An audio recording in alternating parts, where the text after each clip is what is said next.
జై వీరబ్రహ్మ జై గోవిందమాంబ జై. నేను మీ కృష్ణమాచార్య శ్రీ బ్రహ్మపదం. 2024 సంవత్సరం జూలై మాసం కుంభరాశి వారి యొక్క రాశిఫలం. శివాయ బ్రహ్మణే నమ, వీరబ్రహ్మేంద్ర స్వామినే నమ. ఒకవైపు ఏమో గోచార వశాత్తు లగ్నంలోని శని భగవానుడి యొక్క సంచార స్థితి, ప్రశ్నాశాస్త్రాన్ని అనుసరించి చూస్తే రాహు సంబంధమైనటువంటి స్థితి. దీన్ని మనం ఎలా అర్థం చేసుకోవాలి? సానుకూలవంతమైనటువంటి స్థితిగతులు ఏవైనా రాబోతున్నాయంటే మిశ్రమైనటువంటి ఫలితాలు ఉన్నాయి. జాగరూకతతో కూడినటువంటి జీవన విధానంలో ఉండగలిగితే అద్భుతమైనటువంటి అవకాశాలు కూడా రాబోతున్నాయంటంలో ఎటువంటి సందేహం కూడా లేదు. కాకపోతే విరామం లేకుండా, విశ్రాంతి లేకుండా కుటుంబపరమైనటువంటి కొన్ని రకాలైనటువంటి బరువు బాధ్యతలు మోసి వాటిని తీవ్రంగా భావోద్వేగంతో స్వీకరించటం వల్ల మీ ఆరోగ్యపరమైనటువంటి అంశాల్లో కొన్ని ఇబ్బందులు వస్తుంటాయి, సమస్యలు వస్తుంటాయి. ఇవన్నీ కూడా మానసికమైనటువంటి సంఘర్షణకి కారణమయ్యేటువంటి అంశాలుగా మనం చెప్పచ్చు. దైనందిన జీవితంలో కుటుంబపరమైనటువంటి పరిస్థితుల కోసం, కుటుంబ సభ్యుల కోసం అన్నీ మీరై చేసినటువంటి కొన్ని రకాలైనటువంటి త్యాగాలు వాళ్ళందరూ బాగున్నప్పటికీ ఎంతో కాలంగా విరామం, విశ్రాంతి లేకుండా మీరు చేసినటువంటి శ్రమ వల్ల ఆరోగ్యపరమైనటువంటి అంశాల్లో మీరు ఇబ్బందులు పడతారు. ఒక దీర్ఘకాలికమైనటువంటి ఆరోగ్య సమస్య మిమ్మల్ని ఇబ్బంది పెట్టేటువంటి అవకాశం ఉంది. ప్రత్యేకించి ఆర్థికపరమైనటువంటి అంశాల్లో కూడా సానుకూలవంతమైనటువంటి స్థితిగతి కోసం ప్రయత్నం చేస్తుంటే అనుకూలవంతమైనటువంటి ఫలితాలు రాకపోగా మానసికమైనటువంటి సంఘర్షణ అధికమైపోయి చేయవలసినటువంటి పనులేవి చేయలేకపోతుంటారు. కొత్త ఉద్యోగం కోసం, కొత్త కొలువు కోసం, కొత్త వ్యాపారం కోసం మీరు పడేటువంటి నిరీక్షణ మరికొంతకాలం ఈ నిరీక్షణ కొనసాగే అవకాశం ఉంది. మీకు తగ్గ ఉద్యోగం లభించకపోవటమో, మీకు తగ్గ అనుకూలవంతమైనటువంటి స్థితిగతి రాకపోవటం, ఎంత ప్రయత్నం చేస్తున్నా జీవన గమనంలో ఎందుకో ఓ కష్టం అన్నటువంటిది పరిష్కారం లేనటువంటి సమస్యగా మీరు భావన చేస్తారు. ఇది మిమ్మల్ని, మీ వ్యక్తిత్వాన్ని కృషింపజేసేటువంటి అవకాశం ఉంది. అంటే మనిషికి ఉన్నటువంటి భావోద్వేగాలు ఎంత గొప్పవంటే యద్భావం తద్భవతి. మనం దేన్ని బలంగా మనం ఊహిస్తే అది బలంగా తయారవుతాం. ఏది బలహీనతగా మనం భావిస్తే మనం బలహీనలు చేస్తూ ఉంటాం. అలాగే ఈ సందర్భంలో మీరు ఆలోచించేటువంటి ఆలోచన విధానంలో మీరు చేసేటువంటి ప్రయత్నం సరిగ్గా లేకపోవటం కారణంగా సానుకూలవంతమైనటువంటి అంశాలు రాకపోగా మానసికమైన సంఘర్షణ అధికమైపోయి ఏం చేయాలో అర్థం కాక, ఏమవుతుందో తెలియక సంఘర్షణతో కూడిన జీవన విధానంతో ఉంటారు. ఏమవుతుందో అర్థం కానిటువంటి సందిగ్ధకరమైనటువంటి పరిస్థితుల్లోకి జీవితం వెళ్ళిపోయే అవకాశం ఉంది.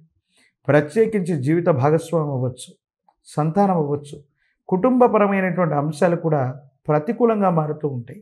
అంటే రాబడి తక్కువగా ఉండటం, ఖర్చులు పెరిగిపోవటం, కుటుంబంలో వేరే వ్యక్తి ఉద్యోగము, వ్యాపారం చేస్తుంటే తాత్కాలికంగా వాళ్ళు ఉద్యోగాన్ని మానేయటము, ఆ వ్యాపారంలో నష్టాలు రావటము, ఈ ఆకస్మికమైనటువంటి ధన నష్టం కూడా దానికి మీరు బాధ్యత వహించడం, ఇన్ని విపత్కరమైనటువంటి సమస్యలు ఒక్కసారిగా ఏర్పడటం వల్ల మీరు ధైర్యాన్ని కోల్పోతారు, సహనాన్ని కోల్పోతారు. ఏం చేయాలో అర్థం కానటువంటి సందిగ్ధకరమైన స్థితిగతికి వచ్చి ఇంకేమీ చేయలేకపోతున్నాం. సంఘర్షణతో కూడిన జీవన విధానం వల్ల మన జీవన గమనం మొత్తం కూడా ఇబ్బందికరంగా ఉందని మీరు అనుకుంటుంటారు. అందుకే చెప్తున్నాను, యద్భావం తద్భవతి. మీరు బలాన్ని ఊహిస్తే బలవంతులుగా ఉంటారు, బలహీనతని ఆపాదన చేసుకుంటే బలహీనులుగా మనం తయారవుతూ ఉంటాం.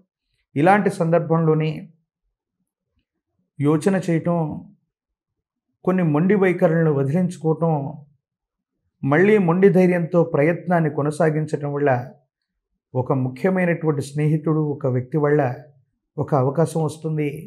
మళ్ళీ కొత్త ఉద్యోగం, కొత్త వ్యాపారం, వృత్తి వ్యాపార సంబంధమైనటువంటి స్థితిగతుల్లో కోల్పోయినటువంటి స్థానాన్ని మళ్ళీ పొందడానికి మీరు చేసేటువంటి ప్రయత్నాలు సఫలీకృతమయ్యేటువంటి అవకాశం ఉంది. ప్రత్యేకించి ఆర్థికపరమైనటువంటి అంశాలు, ఆరోగ్యపరమైనటువంటి స్థితిగతులు, మానసికమైనటువంటి సంఘర్షణలు, ఈ మూడిటి మధ్యనే ఈ మాసం మొత్తం కూడా నడుస్తుంది. కాబట్టి భావోద్వేగపూరితమైనటువంటి చర్యల పట్ల జాగ్రత్తగా ఉండండి. అనుకూలవంతమైన ఫలితాన్ని తప్పకుండా మీరు పొందుతారు. విద్యార్థులకి ఏకాగ్రత ముఖ్యం. పరీక్షా సమయాల్లో వచ్చు ముఖ్యమైనటువంటి సందర్భాల్లో ఏకాగ్రత లోపించడం వల్ల కొన్ని ప్రతికూలవంతమైనటువంటి పరిస్థితులు ఉన్నాయి. వివాహం కానటువంటి స్త్రీ పురుషులు కొంతకాలం మళ్ళీ వేచి చూడవలసినటువంటి పరిస్థితులు ఉన్నాయి. రాజకీయపరమైనటువంటి రంగాల్లో ఉన్న వాళ్ళకి, ప్రజా సంబంధమైనటువంటి పదవుల్లో ఉన్నటువంటి వాళ్ళకి కొంతకాలం నిరీక్షణ మాత్రం తప్పేటట్లు లేదు. ఏది ఏమైనా ఇది ప్రతికూలవంతమైనటువంటి గ్రహగతులుగా మీరు భావన చేస్తూ ఉన్నా ఇది సానుకూలవంతమైనటువంటి అంశాలతో నిండినటువంటి మాసమే. మీరు తీసుకునేటువంటి నిర్ణయాలే ఇది అనుకూలంగానూ ప్రతికూలంగానూ మార్చేటువంటి అవకాశం ఉంది. కాబట్టి సానుకూలవంతమైనటువంటి స్థితిగతుల్లో ప్రయత్నం చేయండి. యోగదాయకమైనటువంటి ఫలితం తప్పకుండా వచ్చేటువంటి అవకాశం ఉంది. ప్రత్యేకించి ఏలినాటి శని లాంటి తీక్షణమైనటువంటి ఘడియలు నడుస్తూ ఉన్నప్పుడు హనుమంతుల వారు ఆంజనేయ స్వామి వారికి సంబంధించినటువంటి చాలీసా అవ్వచ్చు, హనుమంతుల వారికి సంబంధించిన స్తోత్రాలను చదువుకుంటున్న యోగదాయకమవుతుంది. స్వామివారి యొక్క విశేషవంతమైనటువంటి గంగ సింధూరం లేదా చందనాన్ని అనునిత్యం కూడా ధరింపజేసుకునేటువంటి ప్రయత్నం చేయండి. మరిన్ని యోగదాయకమైన ఫలితాలని మీరు పొందుతారు. ప్రత్యేకించి మీరు పూజించేటువంటి గ్రామదేవత, మీ కుటుంబానికి సంబంధించిన మూలమైనటువంటి ఇలవేల్పు దేవతా స్వరూపాలు. ఇలవేల్పు యొక్క కరుణ ఉంటే ఎన్ని విపత్కరమైనటువంటి సమస్యలు రావచ్చునుగాక వాటి నుండి కూడా ఇలవేల్పు గట్టెక్కించేటువంటి అవకాశం ఉందని పెద్దలు చెప్తూ ఉంటారు. కాబట్టి ఇలవేల్పుకు సంబంధించినటువంటి మొక్కులు, ఇలవేల్పు దేవతా స్వరూపాల యొక్క ఆరాధన కూడా మీ దైనందిన జీవితంలో సానుకూలవంతమైనటువంటి ఫలితాలకి తప్పకుండా కారణమయ్యేటువంటి అవకాశం ఉంది. మరిన్ని వీడియోలు చూడటానికి మన ఛానల్ని లైక్ చేయండి, షేర్ చేయండి, తప్పకుండా సబ్స్క్రైబ్ చేయండి.